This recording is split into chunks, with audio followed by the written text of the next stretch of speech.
विश्वास का मतलब समझ में आया।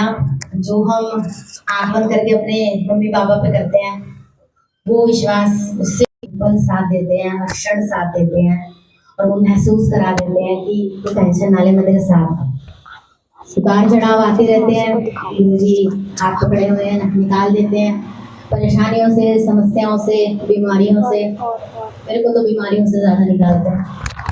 उसके लिए गुरुजी आपको बहुत बहुत बहुत बहुत शुक्राना। सत्संग वाले दिन सबको लगता है मैं बहुत एक्टिव हूँ, गुरुजी कराते हैं, जो सब गुरुजी कराते हैं। सत्संग वाले दिन एक्स्ट्रा एनर्जी गुरुजी दे देते हैं। कब सुबह होती है कब रात होती है पता ही नहीं चलता। रेगुलर डेज में वो चीज़ नहीं होती। तो गुरुजी की महिमा अपरंपार, गुरुजी की कृपा अपरंपार। और पिछला 1 महीना बहुत बीमार रहे हम तीनों, मैं, मेरे मेरा बेटा। लेकिन गुरुजी साथ थे। सिचुएशंस खराब भी हुई लेकिन गुरुजी ने संभाल ली। अंकल बहुत बीमार रहे, 15-20 दिन बहुत हालत खराब, और नया ऑफिस था, छुट्टी नहीं ले पाए, बीमारी में भी काम किया, और वो हिम्मत गुरुजी ने दी। और मुझे वो बोलते हैं, एक दिन रात को मैं गुरुजी के सामने बैठा था और मैंने कमरे की लाइट बंद कर दी, तो गुरुजी के स्वरूप में चेंजेस देख के मैं डर गया। जो मैंने 10 साल हो गए मेरी शादी को, मैंने पहली बार इनके मुंह से शब्द सुना कि वो डर गए। तो मैं कह रही हो सकता है गुरुजी रूप बदल के चीजें पॉजिटिव, नेगेटिव से पॉजिटिव कर रहे हो, मुझे ब्लेसिंग्स दे रहे हो। कह रहे वो इतना स्ट्रॉन्ग था कि मुझे उठ के लाइट जलानी पड़ी, मैं अंधेरे में नहीं बैठ पाया सामने। तो हम ये कहते हैं ना कि हमारे घर में गुरुजी नहीं है, जहाँ सत्संग है वहाँ गुरुजी है। गुरुजी हर जगह है। जिस घर में गुरुजी का स्वरूप पहुंच गया वहाँ गुरुजी साक्षात है। सिर्फ और सिर्फ विश्वास और उस चीज को मानने वाली बात है। बहुत सारी संगत कहती है यहाँ गद्दी लगी हुई है, यहाँ गुरुजी है। मैं कहती गुरुजी हर जगह है। आप अपने घर में महसूस करके देखो, वो आपको कुछ नहीं करना है, बस ये लगा हुआ होगा, ठीक है, जैसे नॉर्मल में तो अंकल को बोलने का मौसम बहुत ज्यादा बस ये लगा हुआ है। इतना ज्यादा किसने दिया है? नक्शे के सिर्फ छप्पन रिकॉर्ड होगा सिर्फ इसी में। सबको आवाज नहीं आएगी, जो फोन में जो वीडियो देखेगा ना, जो उसी में गुरुजी ने दिखाया एक कटोरी में कड़ा प्रसाद है, और कड़ा प्रसाद से बहुत बड़ा प्रसाद। तो ये बोला, मैंने कहा गुरुजी ने तो तुम्हें दवाई दी है, ये महिमा है कड़ा प्रसाद से बहुत लगी है, हमारे प्रसाद से गुरुजी ने खाए। तो मैंने बोला वैसा बनाना जैसा आपने ही दिखाया, जैसा इनके लिए सही है। इन्होंने हालत में नहीं बोलना, कड़ा प्रसाद बनाया, और वही मैं जो गुरुजी हर बार करवाते हैं, लेकिन समझो जो उसमें इतना घी कहाँ से आया मुझे नहीं। वो एक कटोरी बनाया था मैंने, उसमें मुझे ऐसा लगा था मैंने डबल बना ली। बनाने वाले बैठे हैं, दवाई उन्होंने बनानी थी, और मैं किसी को किसी को भी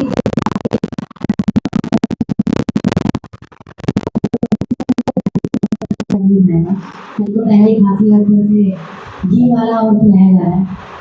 पसंद जी इन्होंने खाया, गुरुजी को भोग लगाया।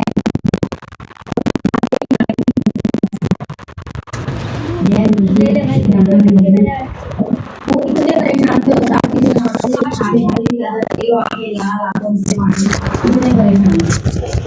गुरुजी ने उस दिन उनकी वो परेशानी वो बड़ा प्रसाद से काटी, और कड़ा प्रसाद को लाइटली नाले, वो बहुत डिवाइन प्रसाद है। उसका एक आपको एक कतरा भी मिल जाएगा, वो भी बहुत बड़ी बात है। तो भगवान कटोरे की जरूरत नहीं है, कड़ा प्रसाद बहुत सारी नई संगत है जिन्हें नहीं पता होगा गुरुजी के प्रसाद के बारे में। गुरुजी का प्रसाद नहीं है, वो अमृत है। हमें बहुत ब्लेस्ड है, हमें मौका मिला है इस दरबार में उनके सामने बैठ के खाने का, और वो साक्षात विराजमान है। आप वो मन में प्यार और भाव रखिए, वो आपको दर्शन देंगे। कितना देंगे, साक्षात गुरुजी बैठे नजर आ रहे हैं आज। तो इस प्रसाद को समोसा जलेबी समझ के नहीं खाना है, दाल रोटी समझ के नहीं खाना है, इसे अंडे समझ के खाइए। ये आपके शरीर की बीमारियां खत्म करेगा, वो भी खत्म करेगा जो डॉक्टर नहीं कर सकता। क्योंकि मेरे लिए मेरे गुरुजी से बड़ा कोई डॉक्टर नहीं है। इन्होंने इतनी बीमारियों से निकाला है, इतनी परेशानियों से निकाला है, और सिर्फ वो प्रसाद जो गुरुजी नियम से खिलाते आ रहे हैं। पता नहीं कितनी संगत खाती है, लेकिन हमें मीनिंग अवश्य नहीं होता। तो गुरुजी के प्रसाद को अमृत समझिए। बहुत लोग तरसते हैं, कभी प्रसाद नहीं मिलता। गल प्रसाद की एक ड्रॉप भी मत छोड़िएगा। जो बोतल आपको सर्व की गई है वो आपका प्रसाद है, उसे थोड़ा फिनिश करके जाइएगा। सोफे के नीचे, चेयर के नीचे कोई बोतल ना हो। मेरी रिक्वेस्ट है सारी संगत से, गुरुजी ब्लेस करते हैं और जब वो प्रसाद हमें मिलता है ना, हमें बड़ा दुख होता है कि इतना समझाने के बाद भी संगत थोड़ा प्रसाद नहीं देती। जो भी आपको अंदर में भरोसा जाए उसे प्लीज पूरा करिएगा, पूरा समझ लीजिएगा। शुक्राना, बस गुरुजी आज दिल से सिर्फ शुक्राना निकल रहा था। बहुत बहुत बहुत बहुत शुक्राना। मांगते रहते हैं चीजें आप लेते रहते हो, बस सिर्फ शुक्राना ये दिन दिखाने का। बस ऐसे गुरु महाराज सत्संग सेवा स्मरण बख्शिएगा। मेरे कर्मों को माफ कीजिएगा, गलतियों को माफ करना मेरे मालिक, मेरे गुनाहों को माफ करना Guruji. Love you Guruji, thank you so much Guru Maharaj, हर चीज के लिए, हर कृपा के लिए। जो पता है जो नहीं पता है, उन परेशानियों को आप काटते हैं, उनके लिए बहुत बहुत बहुत बहुत शुक्राना Guruji. Love you Guruji, thank you so much sangat ji सुनने के लिए। जय गुरुजी। नमस्ते गुरुजी। संजय जी, गुरुजी से आपको सिर्फ अपने माड़े कर्मों की माफी मांगनी है। जैसा कि आज साथी में भी हमने सुना कि हमें नहीं पता कौन से जन्म के पाप की सजा हमें इस जन्म में मिलेगी। जैसे कि वो उनको बताया कि 101वें जन्म में, जो बच्चे के जन्म में उन्होंने वो एक कीड़े को मारा था, उसकी सजा उनको 101 जन्म में आकर उनको फांसी की सजा मिली। तो हमें नहीं पता हमने कितने बुरे कर्म किए हैं, तो इसलिए हमें हमेशा हमारे कर्मों की माफी मांगनी है। जाने अनजाने किए हुए हम रोड पे निकलते हैं, पैरों के नीचे पता नहीं कितने कीड़े मर जाते होंगे, तो हमें नहीं पता। पर अगर हम माफी मांगे तो वो बख्शते हैं, बिकॉज वो बख्शनहार है। उनके सामने सिर्फ ढहने की देरी है, वो सब माफ कर देंगे। तो एक सत्संग में सुन रहा था, एक आंटी कह रही कि मैं जब भी गुरुजी के पास जाती थी, वो गुरुजी के चरणों की सेवा करती थी और बैठ के सिर्फ गुरुजी से मांगती थी, गुरुजी मेरे बुरे कर्म बख्श दो। तो ऐसे करते करते उन्हें 6 महीने निकले, 1 साल निकला। एक दिन वो ऐसे ही गुरुजी के चरणों में बैठ के सेवा कर रही थी और गुरुजी कहते हैं, जा आज तेरे सारे मारे कर्म बख्श दिए। तो हमें नहीं पता गुरुजी कब सुन ले, तो हमें रोज जब भी हमें मौका मिलेगा उनसे हमें सिर्फ अपने माड़े कर्मों की माफी मांगनी है और उनसे ब्लेसिंग मांगनी है और कुछ नहीं मांगना। वो सब दे देंगे। सबसे पहले वो आपको हेल्थ देंगे, बिकॉज हेल्थ से बड़ी कोई पूंजी नहीं है, कोई कमाई नहीं है। अगर आपके पास हेल्थ है तो आपके पास सब कुछ है, नहीं तो पैसा होता है, हेल्थ नहीं होती, सब बेकार है। तो पहले वो आपको हेल्थ देंगे, उसके बाद वेल्थ देंगे, बट लेकिन सरेंडर चाहिए। जितना परसेंट सरेंडर उतना परसेंट आपको उनकी ब्लेसिंग्स मिलेगी। बस उनसे कुछ नहीं मांगना, उनसे बुरे कर्मों की माफी मांगनी है और ब्लेसिंग्स मांगनी है। गुरुजी बख्श दो गुरुजी। जय गुरुजी। शुक्राना। सारे संगत को जय गुरुजी। गुरुजी का लख लख शुक्राना, गुरुजी का बेअंत शुक्राना, गुरुजी का हर पल शुक्राना, हर सांस शुक्राना गुरुजी। संगत जी 2020 जब कोरोना आया था और उस टाइम पे बहुत लोगों को परेशानियां हुई थी अपने बिजनेस को लेके, अपने काम को लेके।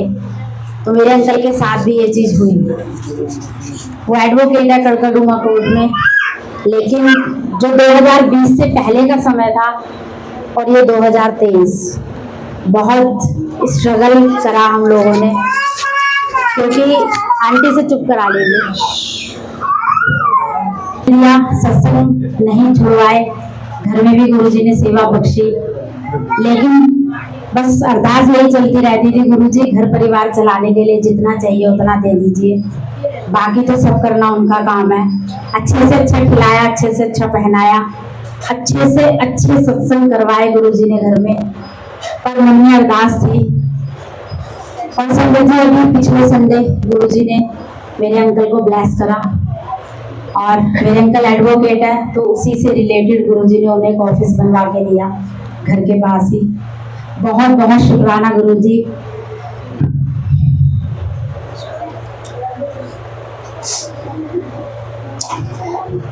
क्योंकि ये साथ है तो कभी नहीं है, लेकिन फिर भी घर परिवार चलाने के लिए हर टाइम गुरुजी से अरदास करते थे मैं और मेरे अंकल, और गुरुजी ने फिर सुनी हर सत्संग में। और हर जगह बड़े मंदिर गई मैं, डुगरी मंदिर, जहाँ जहाँ गुरु जी ने बुलाया बस सामने रहो, किसी और के सामने मत रहो, क्योंकि दुनिया मजाक उड़ाती है। और मैं अकेले में भी बहुत रोई गुरु जी के आगे कि गुरु जी सब कुछ आपके ऊपर छोड़ा हुआ है, और आपने कहा है कि जब मैं साथ हूं तो फिर क्या परेशानी, क्या डर और क्या चिंता। और संगत जी, मन में दुख लेके, परेशानी लेके हंसना सिर्फ गुरु जी सिखा सकते हैं, जो साथ में हुआ हम लोगों के। गुरु जी ने इतना संभाला कि कभी उन्होंने महसूस नहीं होने दिया। गुरु जी की कृपा से सब चीजें बहुत स्मूथ होती चली गई, वो सब कुछ दे रहे थे, लेकिन जो मेरे मन में था वो सिर्फ गुरु जी जानते थे और जानते हैं। तो मैंने जो गुरु जी से अरदास करी उन्होंने वो सुनी। पिछले हफ्ते उन्होंने अंकल को जब ब्लेस किया तो हम पूरे परिवार को गुरु जी ने ब्लेस किया। और बहुत बहुत शुक्राना, कमल अंकल के घर जब गुरु जी ने भेजा था सत्संग में मई में, तो वहाँ रघुवीर अंकल जी से मिलाया गुरु जी ने, और मैंने उनसे ये प्रॉब्लम शेयर करी थी। मैं तो गुरु जी को प्रणाम करके पीछे खड़ी हो गई, लेकिन गुरु जी की वो आवाज जो एक कान में आती है, काम के बारे में पूछ, अंकल के काम के बारे में पूछ। और मैं दोबारा गई रघुवीर अंकल के पास और मैंने उनसे पूछा, और उन्होंने उस टाइम तो शब्द बोले वो थे जैसे साक्षात गुरु जी सामने बैठे हैं। फिर रघुवीर अंकल के घर गुरु जी ने सत्संग में भेजा, मैंने वहां फिर पूछा, उन्होंने फिर वही शब्द बोले। अंकल से फोन पर भी बात हुई, मैंने कहा अंकल जो आप बोलोगे वो गुरु जी के शब्द है मेरे लिए, ऑफिस खोलने की परमिशन आप दोगे तो वो ऑफिस होगा, नहीं तो नहीं। तो रघुवीर अंकल ने बोला उससे अच्छा कुछ नहीं है, अंकल ऑफिस खोलना चाह रहे हैं तो उन्हें बोलो कि वो ऑफिस खोले। बहुत बहुत शुक्राना गुरु जी, रघुवीर अंकल से मिलवाने का शुक्राना, उनके थ्रू जो आपने मैसेज दिया उसका शुक्राना। और संगत जी, एक बहुत बड़ी चीज जो हुई, जब मेरे घर पर सत्संग होता है, वहां एक आंटी आती है, वो हमेशा ये बोलती हैं, आंटी जब अपना घर लो तो घर का नाम रखना शुक्राना हाउस। मैंने कहा आंटी जब कभी गुरु जी घर बख्शेंगे तो मैं यही नाम रखूंगी। और जब अंदर की शौक का हमने जब सोचा और ये सोचा कि इस दिन गुरु जी का सत्संग करेंगे, ऑफिस में जो हमने बैनर लगाया उसमें लिखवाया गुरु जी ने शुक्राना हाउस ऑफ लॉज। बहुत बहुत शुक्राना गुरु जी, ये थॉट हमारे माइंड में नहीं था, लेकिन ये बख्शनहार गुरु जी महाराज सब कर देते हैं, बस उन पर विश्वास और सरेंडर की जरूरत है। और वो शुक्राना हाउस ऑफ लॉज में ऐसा लिखा गया है कि मतलब जो आता है उसकी नजर वही रहती है, क्योंकि वो इतना यूनिक नाम है, आज तक किसी ने नहीं देखा उसे। तो रखवाने वाले गुरु जी, करवाने वाले गुरु जी, थैंक यू सो मच गुरु जी, आपने बहुत बड़ी ब्लेसिंग दी है। बहुत बहुत बहुत बहुत शुक्राना। जहाँ गुरु जी मुझसे ये सत्संग शेयर करवाएंगे, शुक्राना करवाएंगे, मैं तो करूंगी गुरु जी, और मैं हर पल करती हूँ। थैंक यू सो मच गुरु जी, शुक्राना गुरु जी, लव यू गुरु जी, जय गुरु जी। संगत जी मतलब अपने हर किसी का ना नेचर होता है, गुरु का तो यही नेचर है कि हम जो सुनते हैं वो लेकिन नहीं करते हैं, वो देखते हैं वो बिल्कुल लेकिन नहीं करते हैं। मैं आपको एग्जाम्पल देता हूँ आपको। गुरु से बोलने के बाद हमें सुना अमृत वर्षा होती है, शरद वर्षा होती है, से वर्षा होती है, तो हम सुनते हैं, सुनते हैं। सबसे बड़ी चीज जो हमें बख्शी और मुझे और मेरी आंटी को एक साथ गुरु जी ने जोड़ा। ऐसा नहीं कि उन्हें मुझे बनाना पड़ा है, मुझे वो बनाना पड़ा है, लेकिन अभी तो गुरु जी का प्रयास सुधारा गया था कि हम दोनों को एक साथ हुआ। इससे पहले मुझे विश्वास था मैं किसी को करने के बाद हमें ये था कि भाई हमें एक दूसरे से बात करनी थी कि भाई शरद वर्षा, अमृत वर्षा, शरद वर्षा सबसे विश्वास जहाँ अगले वाले बात है वही मैंने नहीं बैठा, हमें गया तो हर गया की होगा। तो यही चल रहा है मेरे मन में। और यही सोचते सोचते एक सत्संग आया था, उन्होंने कहा कि करोगे, और उन्होंने भी कहा कि मेरे घर में ऐसे 4 वर्ष है। बैक ऑफ द माइंड हम आगे कहते थे हाँ मुझे होगी, लेकिन बैक ऑफ द माइंड मेरे को चलता था कि ये कोई होगी तो नहीं, पर जानबूझ के बोलते नहीं रहे, कहते ना एक दूसरे को फॉलो करेंगे, हम बहुत बड़े सोच रहे थे गुरु जी मास्टर में। गुरु को देखिए कैसा चमत्कार जैसा है लोग आज भी तरसते हैं कि मेरे घर में सत्संग हो जाए, मेरे घर में सत्संग हो जाए। सब कुछ होने के बाद, देव जी की सब चीजें बख्शने के बाद ना सत्संग नहीं करा पाते हैं। मुझे ये नहीं इच्छा होती है मेरी, सब उनकी इच्छा से है। तो एकदम ऐसी पायलटी से रमेश अंकल से मेरी मुलाकात हुई हमारी, और ऐसे पायलटी वो भी घर में आई, और अचानक से एक हफ्ते में मेरी होती सोचिए घर में सत्संग करा देते। मैंने कहा नेक्स्ट वीक में इतनी कैसे करा रहे थे, तो मुझे हो जाएगा। मैंने कहा पता नहीं मेरे जिंदगी में है, क्या देखते हैं मतलब दीदी मिलता है सॉरी। तो एकदम से कोई आईडी बोली कि नहीं जल्दी नहीं है, 3 दिन बाद शिफ्ट हो गया है। मैंने ये सोच लिया कि चलो बहुत जल्दी गया था, किसी टाइम मिल गया। सत्संग हुआ, सब कुछ बहुत अच्छे से हुआ, और यकीन मानिएगा समझिए पहली बार सत्संग हुआ और गुरु जी के स्वरूप से हमने वर्षा हो गई। हाँ, मैंने कहा गुरु जी मैं क्या इस लायक हूँ, अपन जी इस लायक बनाया कि मेरे घर में स्वयं आकर और अपने स्वयं में से अपनी वर्षा करा रही, मेरा ले प्रमाण तो प्रमाण मांगता था ना कि होती है नहीं होती है, ये तेरे सामने तेरे घर में कोई वर्षा आ रही है। अच्छा, मुझे पता नहीं कितनी बार कपड़े छोटे रहे, लेकिन मैंने तो उसे लगा के अपने माथे पर मैं घुमा दी, मेरी पूजा अभी घुमा दी। इससे पहले मैं आपको क्या बोलूँ, मैं आपको हमेशा मैं गुरु जी शुक्राना करता हूँ। गुरु जी सबके घर आइए, सबको बहुत अच्छे से ब्लेस करिए कि लोगों को पता चले कि आपके आशीर्वाद से जो सुकून मिलता है वो कहीं भी नहीं मिलता। गुरु जी बहुत शुक्राना आपका, गुरु जी शुक्राना गुरु जी। जैसे अभी सचेत अंकल ने बताया कि अमृत वर्षा होती है और शहद वर्षा होती है, मैं भी इन चीजों पे यकीन नहीं करती थी। हालांकि मैंने देखा है अमृत वर्षा होते हुए, मैं खुद गई हूँ देखने, लेकिन फिर भी मेरे माइंड में कहीं ना कहीं रहता था कि नहीं, मतलब कहीं किसी ने से स्प्रेड तो नहीं कर दिया जल, ऐसे कैसे हो सकता है। लेकिन मेरे साथ भी ऐसा हुआ। परसों मेरी एक फ्रेंड है, उनके घर में गई थी मेरे बच्चे की कुंडली दिखाने के लिए, क्योंकि यहाँ पे तो गुरु जी आए थे, उन्होंने बोला कि एक बार आ जाना दिखाना। तो मैं ऐसे चली गई कि हाँ दिखाऊंगी। तो उन्होंने मुझे काफी कुछ बताया, ऐसे वैसे किसी ने कुछ करा दिया है, ये कर लेना वो कर लेना। तो मैंने कहा ठीक है। उसके बाद थोड़ा सा मेरा ऐसा स्वभाव है कि सुन लूंगी लेकिन ट्रस्ट नहीं होगा, नहीं यकीन किया। फिर भी सोचा कि अच्छा ठीक है चलो पढ़ लेते हैं, किसी ने बोला है तो क्या पता ऐसा हो नहीं। तो रात में सोचा मुझे ऐसा है क्या, तो ऑल ऑफ द सडन कल मैं जैसे पूजा करते हैं तो मुझे साफ करके और दिया जला के ब्रेकफास्ट किया। मैं शायद पूरा दिन ध्यान नहीं देती, शाम में दोबारा दिया जलाने के लिए ध्यान रखती। लेकिन कल ऐसा हुआ कि मुझे घर में बोले कि ये एक बॉल जो है बस व्हाइट वॉश करानी है, तो तुम यहाँ से जो फोटोज लगी हुई है वो हटा लेना और घर बोल रही है। मैंने सब हटाया, बड़ा सूरज हटाया और साफ करके रख दिया। जैसे ही छोटा तो बोल रही मैं देखिए हैरान हुई, मैं अभी तो साफ किया और बेटा भी स्कूल गया हुआ है, नहीं तो वो उठा के पी जाता देखा। फिर सबको दिखाया तो छोटा छोटा बहुत ही छोटे छोटे ड्रॉपलेट्स थे। तो शायद मैंने सोचा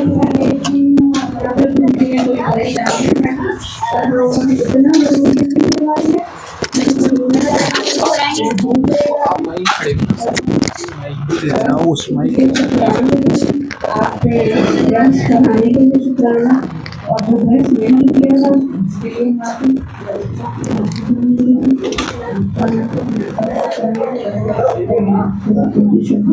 जय गुरु जी। हमने अपने चरणों में रखा है, अपनी सेवा में लगाया हुआ है, उसके लिए अनंतम शुक्राना। और गुरु जी से माफी मांगी है क्योंकि आज जो शरद चल रहे थे तो मैंने कल ही एक कॉर्पोरेट के छोटे से बच्चे को मारा है, तो क्योंकि वो मेरे बेड के पास था, इसलिए सॉरी गुरु जी, बट आगे से उसे घर में मत भेजना तो मैं मारूंगी। तो अनंतम शुक्राना गुरु जी। और अस्सी चंगे मारे तेरे गुरु जी सानू बख्शो, अस्सी कीते पाप तेरे गुरु जी सानू बख्शो, शरबत का भला करो सबका कल्याण करो। जय गुरु जी, शुक्राना गुरु जी। तो भी जय गुरु जी, शुक्राना गुरु जी। ये मेरा अब तक का, जब हमें गुरु जी से जुड़े ज्यादा टाइम नहीं हुए, और ये मेरा अब तक का पहला सत्संग है, जो कि मेरा है। कहते हैं ना कि अगर अपने माँ बाप के सामने आप रो ना, तो वो जिद वो जरूर पूरी करते हैं। 3 सोमवार पहले की बात है, मैंने गंगा भाभी से बात में पूछा था कि भाभी घर में मतलब नहीं लगता है, सारा दिन काम में चला जाता है, कुछ हम औरतों का कुछ है नहीं क्या कि मतलब सारा टाइम काम काम काम, हम कुछ कर नहीं सकते, हमारा पढ़ना लिखना सब कुछ बेकार है। तो भाभी ने ऐसे ही बोला कि हमारी सोसाइटी में अभी मतलब नया प्ले ग्रुप का स्कूल ओपन हुआ है, आप वहाँ बात करो। मेरा बेटा वहाँ जाता है, उनकी जो टीचर है उनका ही स्कूल है, आप एक बार बात करके देखो क्या बोला था। मैंने ठीक है, आप मुझे नंबर फॉरवर्ड कर दो। मैंने नंबर लिया, मैंने कॉल किया, उनसे बात भी हुई। उन्होंने 3 दिन के डेमो पे बुलाया मुझे। मैंने गुरुजी के सामने खड़ी, मैं झूठ नहीं बोलूंगी, मैंने अपना 100% दिया, लेकिन उनको मंजूर नहीं था, क्या था मुझे नहीं पता। उन्होंने फिर मंगलवार वाले दिन, मैं मंडे गई थी, मंगलवार वाले दिन उन्होंने मुझे बोला कि हमारी फ्रेंचाइजी है, क्या आप वो कोर्स कर लो, फिर शायद आपको रख ले। मैंने बोला मैम मेरे पास इतना टाइम नहीं है कि सुबह के 8:30 से 3:30 बजे तक मैं आपकी ड्यूटी करूं, और उसके बाद मेरे 2 बच्चे हैं, फिर मैं पूरा घर छोड़ूं और आपका कोर्स ज्वाइन करूं, ये मेरे बस की बात है। मैं उस दिन बहुत रोई कि गुरुजी ऐसा क्यों होता है कि हम अपना 100% देते हैं, सामने वाले को हमारी मेहनत। मैंने वहां से मतलब बहुत रोई उस दिन, जितना रोई मैं शायद 7 सालों में नहीं रही।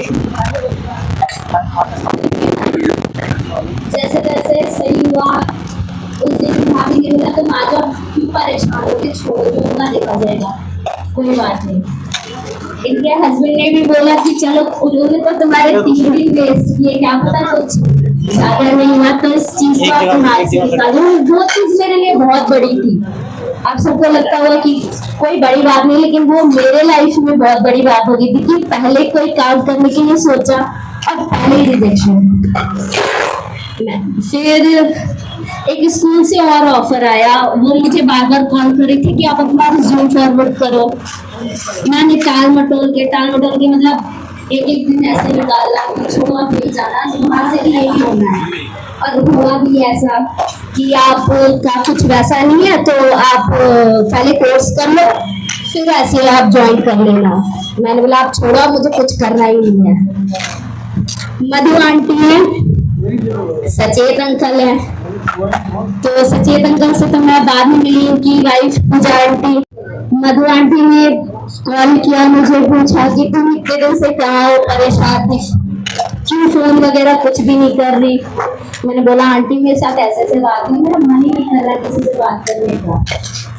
आंटी बोली कि है ये कोई बात हुई, तुम मुझे अपना रिज्यूम फॉरवर्ड कर, मैं बात करती हूँ। उन्होंने मेरा रिज्यूम दिया, फॉरवर्ड किया। उसके बाद आंटी के हस्बैंड की बहुत अच्छी जान पहचान है, जिस स्कूल में अभी मैं जॉब कर रही हूँ। देखिए मेरा रिज्यूम कहाँ था, कहाँ से कहाँ घूमा, मुझे नहीं पता था, मुझे पता भी नहीं था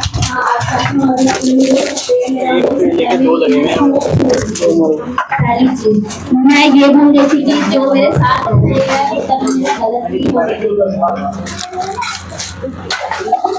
विषय का मतलब फाइनल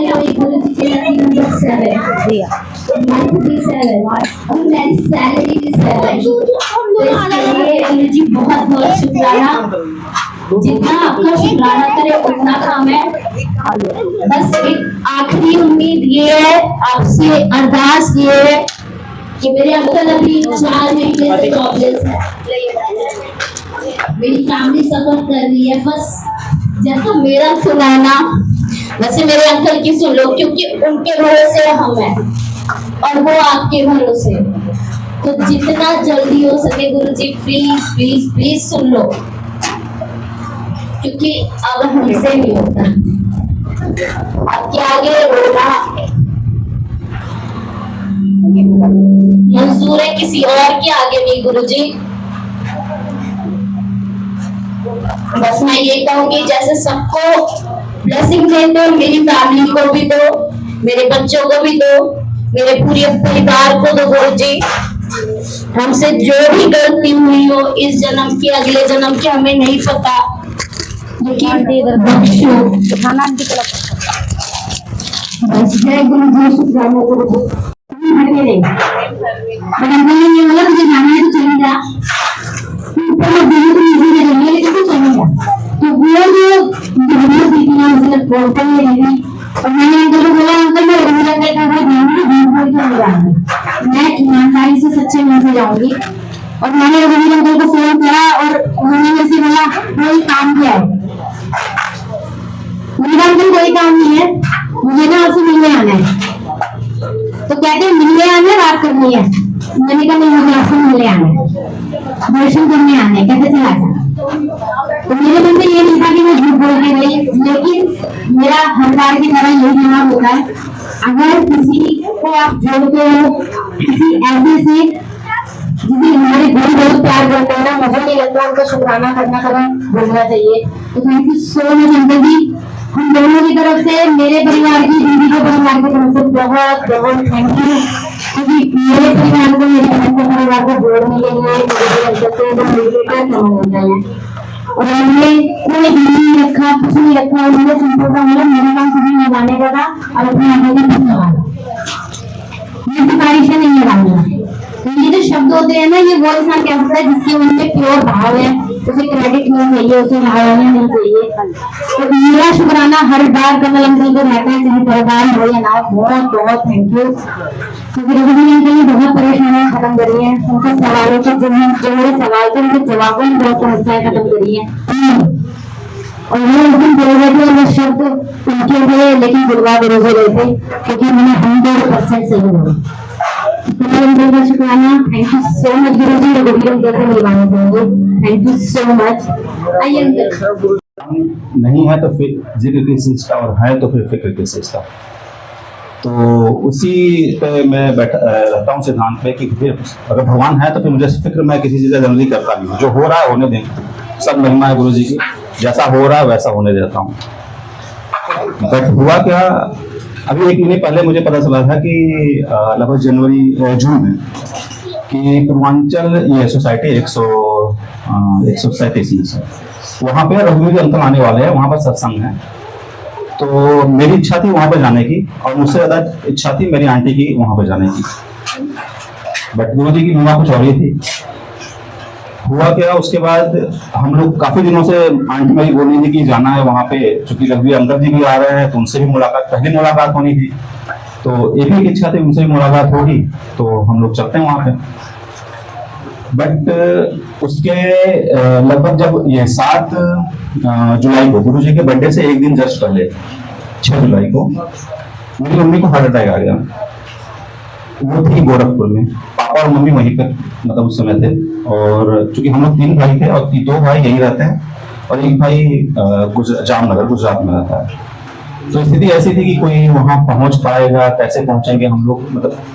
और घटनाएं और कुछ ऐसी सर्कमस्टेंसेस मेरे साथ थे कि मैं सेम डे नहीं निकल सकता था, मुझे निकलने में 2-3 दिन का समय था। तो सुबह सुबह मुझे खबर मिली कि मम्मी को जो है हार्ट अटैक आया है। तो मतलब और मैं जब घटना मुझे सब ये सुनाई दिया तो मैं घर में भी अकेले था। तो मैं फिर मेरा जो मंदिर का दरबार है वहाँ पर गुरु जी का भी स्वरूप लगा हुआ है और मंदिर पे मैं सीधे वहीं गया। शायद ये बात आंटी को भी नहीं पता कि मैं वहाँ गया, मैंने किसी को बताया नहीं था। मैं वहाँ गया और वहीं मत्था टेका कि देख लीजिएगा क्या है, क्योंकि हार्ट अटैक पहली बार मैं मतलब परिवार में सुन रहा हूँ, पहली बार किसी को हार्ट अटैक आया था। अंदर से अजीब सा हो रहा था। फिर 7 को हम लोग बर्थडे में नहीं जा पाए और 8 को मैं निकल गया गोरखपुर के लिए। मम्मी हॉस्पिटलाइज थी। अच्छा ये था कि पापा को तुरंत आइडेंटिफाई हो गया था विदिन हाफ आवर की हार्ट अटैक है, और तुरंत उन्होंने लेके हॉस्पिटल चले गए थे। विदिन हाफ आवर हॉस्पिटल में पहुंच गए, तो चीजें कंट्रोल में थी। बट वहां पर जब हम लोग पहुंचे तो डॉक्टर ने बोला कि बाईपास सर्जरी होनी है इनकी, यहाँ से आप इनको रेफर करो। तो हम लोग वहाँ से डिस्चार्ज 2-3 दिन का हॉस्पिटलाइजेशन था। वहाँ से डिस्चार्ज करा के फिर उनको ले आए यहाँ पे। बस अभी वहीं पे थे, लगभग एक हफ्ते वहाँ पर हम लोग स्टे किए थे। और उसी नेक्स्ट वीक में 15 तारीख को 14 या 15 को था संगत पूर्वांचल में। तो हुआ क्या उस बीच, अब हम लोग अब ऐसा कुछ था भी नहीं कि वहां पर जा पाएंगे या नहीं जा पाएंगे, क्या घटनाएं घटित होंगी। बट 2 दिन पहले ही मेरे पास पायलैंटी का मेरे आंटी के पास पायलैंटी का फोन आता है कि वहां पे सेवादार के लिए आप अगर अंकल जाना चाहें तो जा सकते हैं, मतलब जाना चाहें तो आ जाए। अब सर्कमस्टेंसेस ऐसी थी कि मैं वहां पे था, मैं खुद ही क्लियर नहीं कर पा रहा था कि मैं जा पाऊंगा कि नहीं जा पाऊंगा। बट नेक्स्ट डे हम लोग वहां से, फिलहाल नेक्स्ट डे हम लोग कुछ बोले नहीं, पायलैंटी से शांत रह गए कि देखते हैं क्या करते हैं। नेक्स्ट डे हम लोग मम्मी को लेकर यहाँ आ गए, यहाँ नोएडा। यहाँ पर मेट्रो हॉस्पिटल दिखाए, उन्होंने बोला बाईपास के अलावा ये इनके उसमें वाल्व में भी कुछ इशू है, तो ओपन हार्ट सर्जरी होगी। अब टेंशन और बढ़ गई, ओपन हार्ट सर्जरी का नाम सुन के ही हालत खराब हो गई सभी लोगों की। तो फिर मैंने बीच में मैंने बोल दिया था अपनी आंटी से कि आप ऐसा करिए, आंटी को मैसेज कर देते कि एक दिन का समय है, सैटरडे का समय है, और फ्राइडे को हम लोगों ने दिखाया था मम्मी को यहाँ मेट्रो हॉस्पिटल में। तो वह कि हम चले जाते हैं संगत, तो वहाँ पर सेवादार के लिए चले जाते हैं, देखते हैं क्या होता है। फिर तो वहाँ पर मैं गया, सेवादार सेवा की जो भी मिला सेवा मैंने किया। और रघुवीर अंकल जी भी आए हुए थे, तो रघुवीर अंकल जी से सभी लोग मिल रहे थे, मैं देखा था जितनी भी संगत आई थी सभी संगत मिल रही थी। तो मैं भी उसी फ्लो में जाके मिल के आ गया उनसे, बस मिला और चला आया। मतलब कुछ ऐसा मेरे मन में ऐसा कुछ आया नहीं मैं क्या बात करूँ, क्योंकि मुझे आइडिया नहीं बात क्या करना चाहिए किसी से, उस कंडीशन में मैं क्या बातें करूँ मुझे नहीं समझ आया था। मैं बस मिला और चला आया। उन्होंने भी आशीर्वाद दिया और मतलब एक जैसे नॉर्मल संगत थी वैसे ही उन्होंने ट्रीट किया और मैं भी चलाया। फिर जब सारी संगत लगभग चली गई थी, सेवादार भी रुके हुए थे और कुछ लिमिटेड संगत थी, तो मैं रघुवीर अंकल ऐसे खड़े थे, मैं उनके पास ऐसे थोड़ी सी दूरी पे जाकर मैं खड़ा हो गया। मैं ये देखना चाह रहा था कि लोग बातें क्या करते हैं रघुवीर अंकल से, क्या समझना चाहते हैं, मैं वही समझना चाह रहा था। तो 2-3 संगत जो है रघुवीर अंकल से बात की। उसके बाद पता नहीं क्या हुआ, मैं ऐसे बस सुन रहा था, रघुवीर अंकल मेरे तरफ देखने लगे। मैं उनसे कुछ नहीं बोला, मैं वो बस मेरी तरफ वो आई कांटेक्ट में आ गए। मैं उनकी तरफ देख रहा था, वो मेरी तरफ देख रहे थे, और मुझे ऐसा फील हो रहा था कि उनके लिप हिल रहे हैं। वो ऐसा बोल रहे हैं कि बोल क्या बोलना चाह रहा तू, बोलो, मतलब अब बोलो अपनी बातें बोल दो।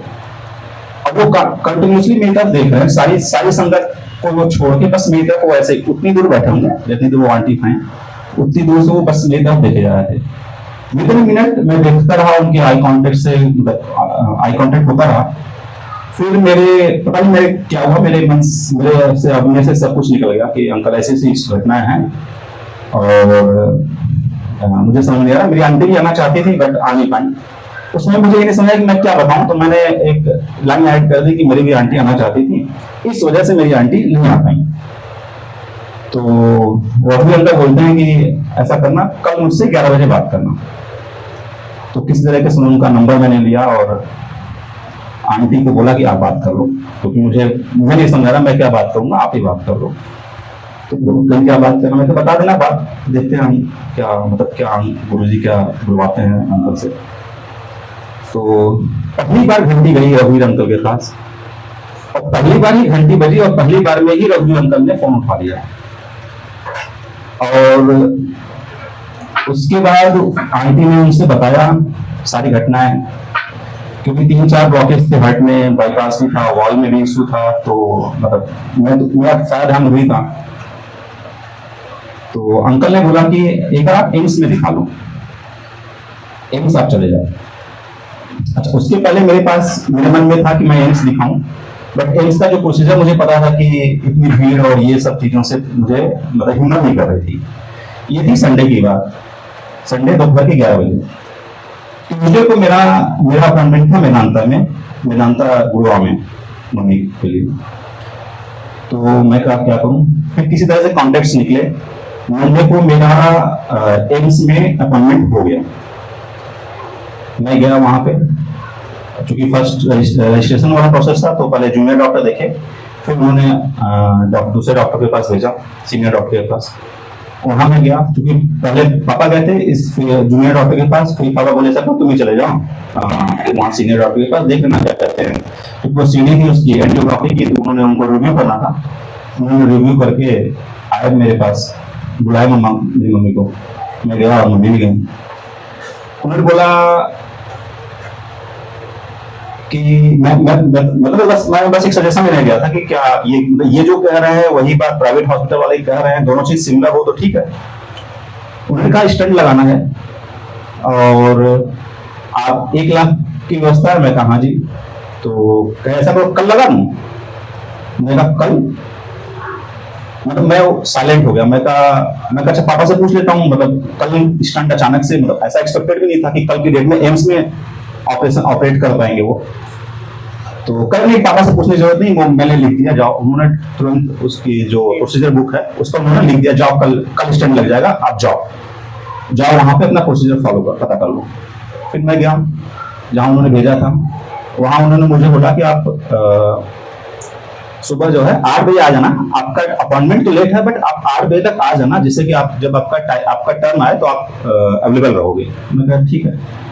तो चूंकि यहाँ से एम्स है भी दूर, तो तैयार होते और जाते जाते 10 बजे, और मुझे ऐसा फील हो रहा था कि जैसे कोई आपका वेट कर रहा हो, आप आइए और आपका हम ट्रीटमेंट करने के लिए तैयार हो। वो फर्स्ट डे से मुझे ऐसी फीलिंग शुरू हो गई जब उन्होंने बोला कि कल, क्योंकि एम्स में नेक्स्ट डे मतलब ये तो टेस्टिंग भी मुझे आज तक नहीं मिली नेक्स्ट डे की, आप कोई वो पता नहीं कैसे सदगुरु जी की महिमा क्या चल रही थी। मैं वहां गया, वहां मुझे ऐसा लगा कि आपका पूरे तरीके से वेट किया जा रहा है, सारे पेशेंट को हटा के आपको आप ही का वेट किया जा रहा है।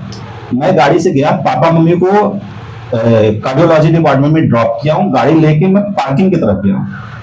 अभी मैं पार्किंग की तरफ पहुंचा भी नहीं हूँ, पार्किंग में गाड़ी पार्क भी नहीं किया था, पापा का फोन आता है कि ये लोग मम्मा को लेके चले गए ऑपरेट करने के लिए। मैं कहा चलेगा? कर हाँ। मैं कहा अच्छा। फिर मैं जल्दी से गाड़ी पार्क किया और दौड़ दौड़े फिर आया।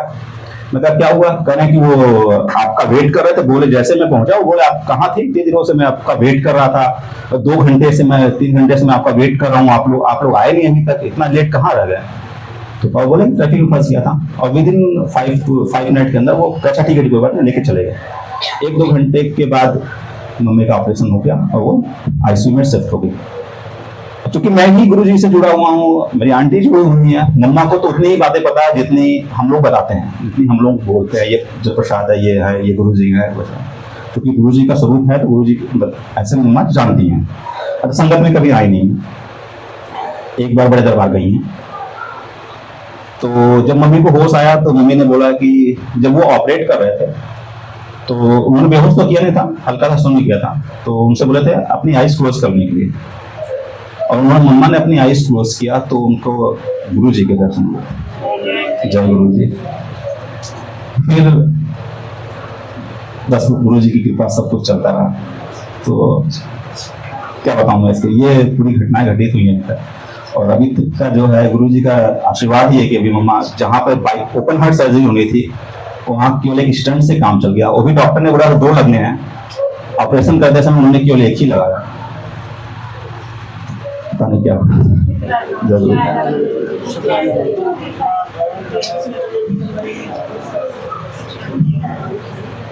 उसमें मुझे अजीब सा वो मतलब जैसे होता है ना, एक अजीब सी जैसे आपके ब्लड में कुछ मूवमेंट होती है, मतलब मुझे उस तरह ऐसा फील हो रहा था कि कुछ हो रहा है। और ये मेरे साथ पहली बार ऐसा हुआ है जो इस चीज को हालांकि गुरुजी से मतलब उनके शहर में आए मुझे 10 साल हो गए, 10 साल से मैं जा रहा हूँ, पर ऐसा जो वो जो मतलब एक मतलब मैं उस चीज को जिस चीज को मैं फील कर सकता था उस चीज को मैं एक्सप्लेन नहीं कर पा रहा हूँ, वो चीज मैं पहली बार टच फील सब गुरु कृपा।